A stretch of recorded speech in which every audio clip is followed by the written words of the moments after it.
Daggerheart is dead. At least that's what the internet wants you to believe today, as it's little pandemonium. Okay, so this is New Dice, and if you are a fan of Critical Role, we're going to talk about that today. But I think this is also just kind of an in general look. There's part of this that's an in general look at the world of the TTRPG world and where we're at. I don't want this to be super long. This is not what we're normally going to do in this podcast. I'm not going to break down actual plays, although the last video I just posted was about actual plays. But there was big Critical Role news that came out. I watched the Fireside Chat last night. If you're not going to spend an hour watching it, let's see if we can compress it down so you know what you need to know heading into Season 4 of Critical Role. And there was some big news in it that I want to talk about. We'll start with that stuff. And then if you don't want to hear about Critical Role, you can move on. But is Daggerheart dead? Oh no. Critical Role announced yesterday that Campaign 4 will be Dungeons & Dragons. Nerdy-ass voice actors playing Dungeons & Dragons will remain the thing. The Daggerheart crowd lost it. The internet TTRPG people lost it because everyone hates Wizards of the Coast, and that trickles down to D&D. I've talked about this a lot on this channel. We do not, at least I don't hate D&D. I love D&D. And so I was very excited that they're going to stick with D&D personally. I love Daggerheart. I love it. I'm familiar with D&D. You got to remember this channel is coming in from a new person into the hobby, newer. So D&D is where I got my entry point. And I think a lot of people who have been in this hobby for a long time kind of forget that D&D is the entry, it's the gateway drug. It's the entry point for a lot of people into this hobby. So the Daggerheart crowd is ticked off. Daggerheart is dead. I saw a couple of videos. Daggerheart is dead.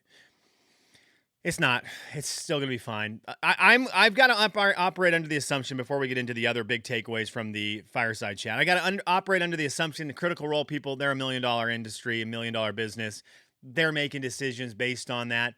They're smarter than probably those of us behind our keyboard, the keyboard warriors, which would be a really bad subclass for D&D.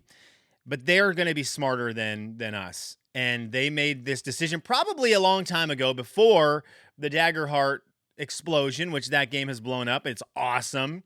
And it's great that it's awesome. But I'm assuming they made this D&D decision before that. Brennan Lee Mulligan, new DM. They have new players. We'll talk about these things.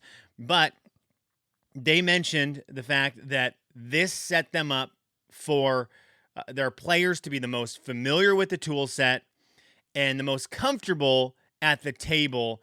It just sets up, as they said, it sets up the players for the most success. D&D does. Now, I'm sure there's part of them that realized after they had committed to D&D, boy, it'd be really cool if this was Daggerheart. They committed to this. I guarantee they committed to this before Daggerheart blew up. So Daggerheart's not dead. Like I said, there's probably parts of the crew that was like, golly, I wish this was Daggerheart. They probably had fun playing Age of Umbra, saw the success of that.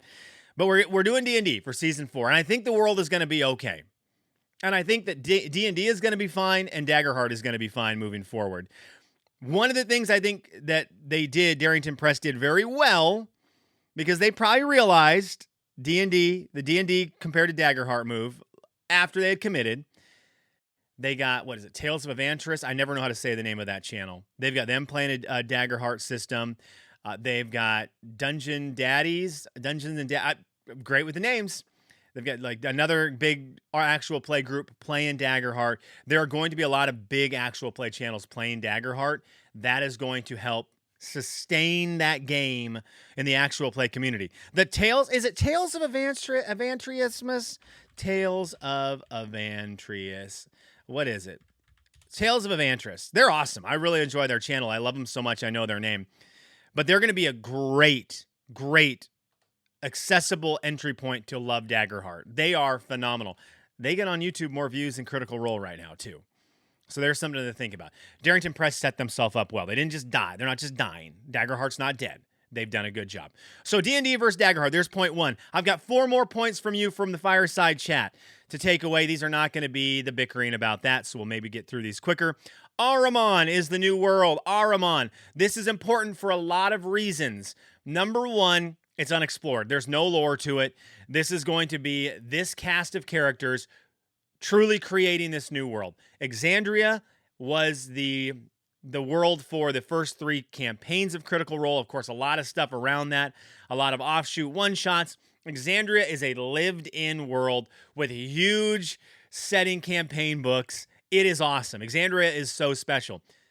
Ahriman is fresh. This is out of the mind of Brennan Lee Mulligan. This is their sandbox to create what they want. That is very exciting. It's going to be high fantasy. Brennan Lee Mulligan said this is his love letter to orcs. There was a lot of Tolkien talk. I don't know, J.R.R., that man, with that weird name I've never been able to say for 40 years of my life.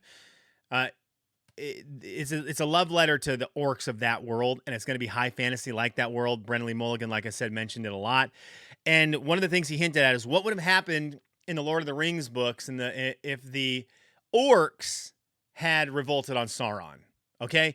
And not the hobbits and everyone else. If like the orcs had been like, this sucks, let's take out this dude. What if that had happened? So it's his love letter to that. I think that's really cool. That's kind of what the world looks like it's going to be set on. And they mentioned that this is a good jumping in point for Critical Role. People who have been interested in it maybe missed the boat on Campaign 1, and it was overwhelming to get into Campaign 2 because people like me who go, I could jump into Campaign 2, but there's going to be so much from Campaign 1 I missed. I won't be able to enjoy Campaign 2 and 3 without devouring Campaign 1.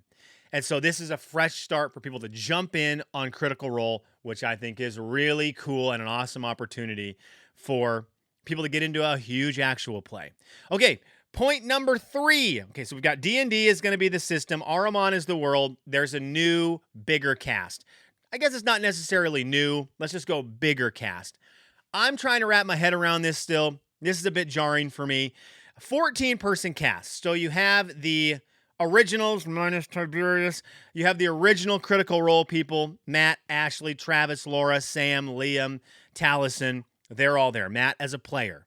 You get 6 more people to the cast. So 14 people. There was times if you watched Critical Role with Matt and the 6, it seemed like a lot. They'd bring a guest in for 7 and it was overwhelming.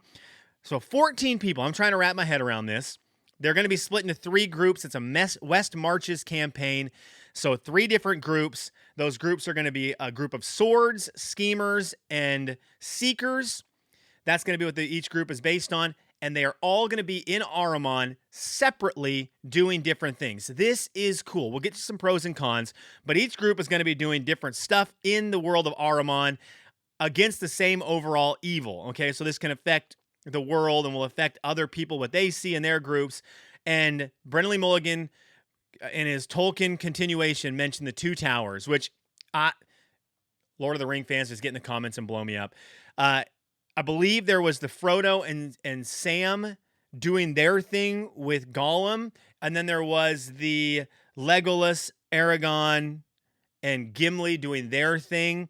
So there's 2 different groups, and that's kind of what this West Marches is. You get to see stories from different perspectives. I'm a GTA guy, so Grand Theft Auto 5, it kind of felt like that. It's like, okay, you've got Trevor's story, Michael's story.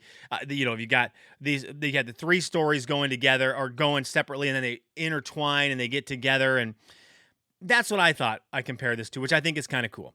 Pros for me on this point, we will get to see how different groups in different spots affect the entire world. I think it makes for a cool thing to be like quickly changing into different stories. It's going to feel very cinematic, very much like a movie because we're used to this in movies and books. And I think that will be a very cool thing to add into Critical Role. My con is my personal fear. We're not going to love the characters like we have in previous seasons. I don't know how they're going to do this. This is why they're the $1 million company and I'm not. But if I think of it, what if one group focuses one week, another group next week, and so on? It could be 3 weeks before you see a character that you liked, and by the time you get around to that character, you're like, what did I like about this person? So it will be interesting to see how they keep these characters fresh and keep you up to date with them so you can fall in love with all these characters. I'm a little worried about that. We'll see. Okay, point number 4 of 5. They talked about gods in the Fireside Chat. It sounds like there's not going to be a heavy emphasis on gods like there were in Exandria, and this is going to affect divine classes, clerics, and they mentioned they're going to have to find, those classes are going to have to find their stuff, find their powers from different means other than the gods, which is kind of be cool. And then they mentioned how druids are going to be super important because nature is still there. Nature is there. So the druids can get their powers from nature. That's not going anywhere. So druids could be pretty sweet in an Aramon. The story, point number 5, the story is happening. There is an overarching story, even though it's West Marches and it's kind of weird. You're like 3 groups, 1 world. What's going to happen here? There is an overarching story that everyone is involved with. Everyone in the cast is going to be involved in the main plot. There will be that. And there will be a big bad. But I thought it was interesting as Brennan makes this world. He said he just scattered bad guys all over. There's bad guys all over the world of Ahriman. And who will emerge as the big bad? We'll find out. We'll all find out together. He'll find out. So depending on what the characters interact with, where they go, this will start to shape which bad guy will rise up and be the big bad of campaign 4. And I think that's kind of unique and sweet. So, you'll have a lot of stuff potentially that guys can run into, but there will eventually emerge a big bad guy. I love that we get to live in that world with them and we get to experience that with the players and Brennan. One thing I didn't mention I wanted to talk about that I thought was kind of cool in the D&D versus Daggerheart thing, they're playing D&D, and as much as they're playing D&D, they also really hit home on the fact that Brennan Mulligan is a homebrew person. So is Matt Mercer. They are homebrewers. And so as much as the skeletal structure of it will be D&D, there's going to be a lot of homebrew. Brennan mentioned new subclasses, new spells, new backgrounds, new features. There's global rules. So there's, he's going to homebrew the heck out of D&D to make it work for his table and what he wants his world to be. And one of the things I thought was interesting was they talked about Chris Perkins and Jeremy Crawford, who left Wizards of the Coast, came to Darrington Press. These are 2 people who were extremely involved with Dungeons and Dragons, heavily involved with 4th edition and 5th edition. And it was fun watching Brennan and Matt see their excitement when they talked about how they homebrew. And Brennan was like, I came up with some rules that I want to exist in the world of Ahriman. And I brought it up to Jeremy and Chris. And he goes, instantaneously, it was like they looked at his rule and were like, well, here's the flaws. Here's where that will not work in long form. You didn't think of this. We are brilliant at this. And here's how we can implement it. They mentioned a sword. Like, here's a sword I want. And they throw out what they want it to be. And Jeremy and Chris are like, okay, well, let us make that for you so that it works within the confines of D&D and isn't either OP or underpowered. Let's make it work perfectly with the system. And having those brains for homebrew seems to be very cool and will help fine-tune what they are going to do this season. Okay, so there's a look at what you missed. If you missed the Fireside Chat, I wanted it to be 10 minutes long. It's a little over 10 minutes. I hope you learned something. Jump in the comments. All you Daggerheart fans who hate Dungeons and Dragons, all you internet TTRPG people who hate Dungeons and Dragons, I know you hate Wizards of the Coast, you don't hate D&D. Jump in and comment about how Daggerheart is dead. I don't think it is. I think it's not going anywhere. You can check out my video about Daggerheart where I talk about steps that can be made. One of those steps was Critical Role in Daggerheart would be a big deal. That didn't happen, but there's still a lot of things they can do. And I'm still excited personally to see what Darrington Press does to keep pushing it forward and not take the pedal off of their foot off the gas pedal. It'll be cool to see. All right, thanks for checking out New Dice. Hit the like, hit the subscribe button, tell a friend about it, argue in the comments. Let's have some fun down there. Thanks for watching.